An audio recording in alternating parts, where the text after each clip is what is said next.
guys, you're here with me, Jen the Taxidermy Witch, and I want to talk about cranberries as witchcraft scraps from your DIY.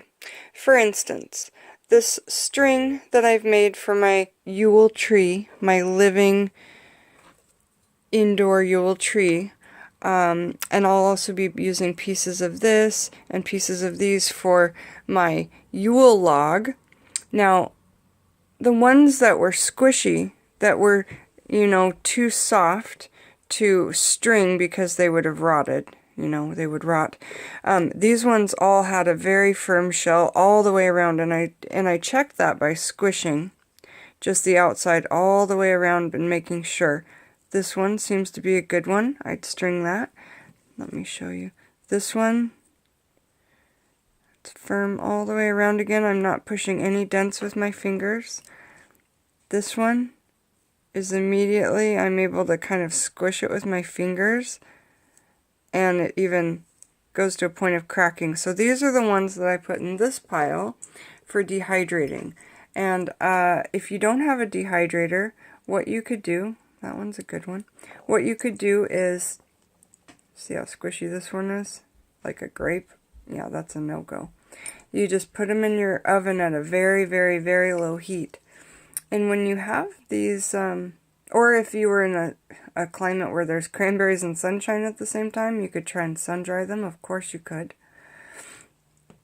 But what I'll be doing is putting these directly on my tree, and if I feel them as the days go by and they start to get softer, I'm going to put them in my dehydrator overnight.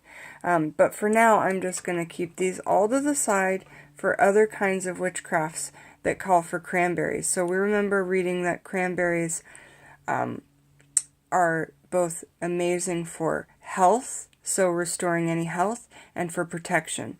So doing any kind of DIY. So when we make this YULE tree, this also was good at warding off evil, this type of tree that we read about.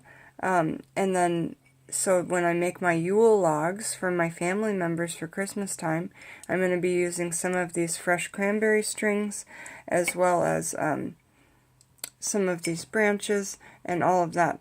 So, when we put these in regular magics, when I jar up some of these squishy ones that I won't be using for my YULE logs or stringing, etc., I'll just be using those in offerings, perhaps, and I'll put these in offerings when I'm done with the strings as well.